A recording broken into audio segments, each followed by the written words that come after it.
Hi guys, I want to make a quick video about showing how to replace the crankshaft position sensor on a 2007 Hyundai Sonata. After extensive research online, I could find very little about it.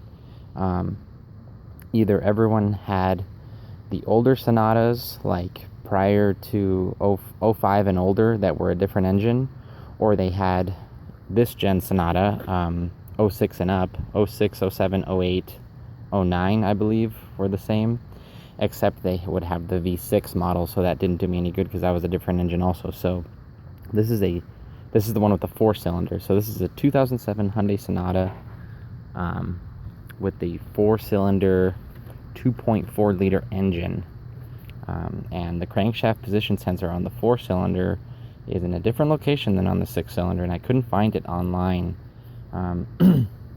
So after hours of time online and at least an hour of me under the car and on top of the car, I could not find it trying to reference documents online. I finally found on AutoZone's website this little piece of paper. They have like a part lookup, and it shows, it's actually really helpful. I couldn't believe they had this.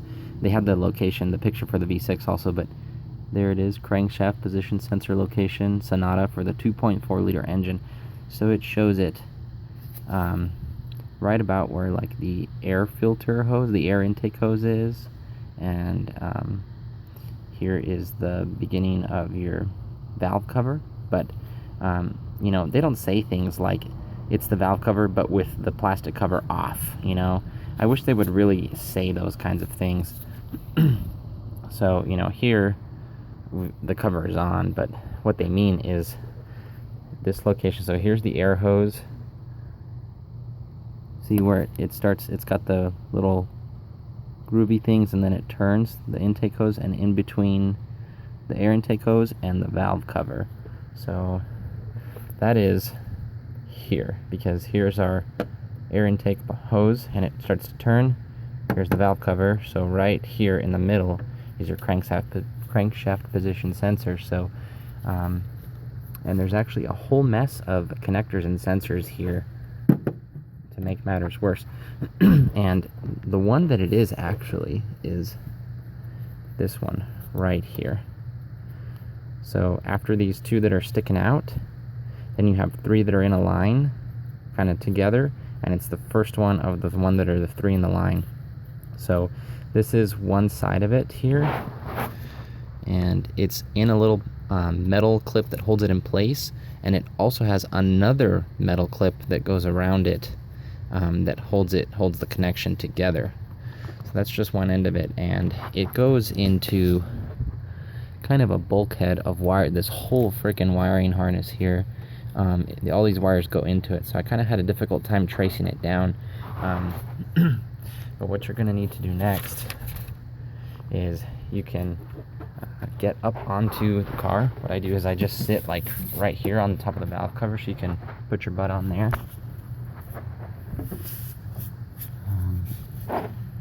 And so here's the crankshaft position sensor, and you follow it down.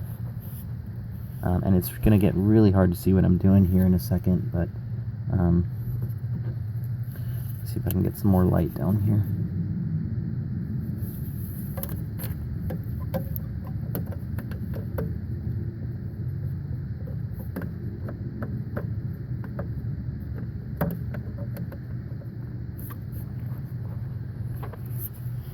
But yeah, so it's here, and you can follow the wire down. You can see the wire right there.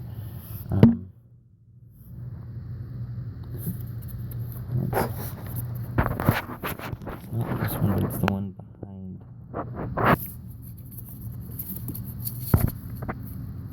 Need something to point.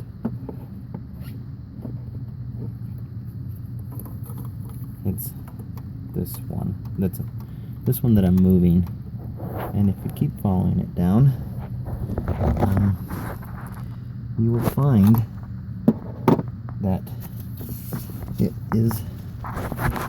goes down kind of behind a heat shield, unfortunately. it's this hose, or it's this cable here. And you can see it goes down behind a heat shield, down in there between the tranny and the heat shield. Awesome, right?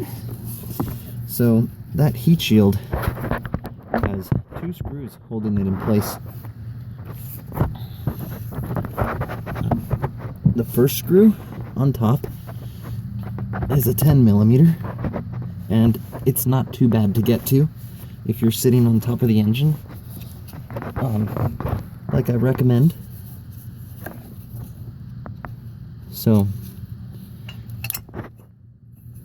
the first, you can see the first bolt was right here. Okay, crankshaft position sensor cable. First bolt was right here, 10mm. Fairly easy to get to. The other bolt that's here's the stud to it. It's to the left of the one. It's lower and to the left. It's right here. My finger's touching it. There we go. There's a better view. See?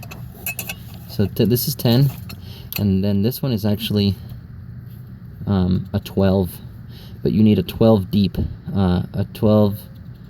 socket to get it, and I would recommend a good size wrench because mine was on there pretty good.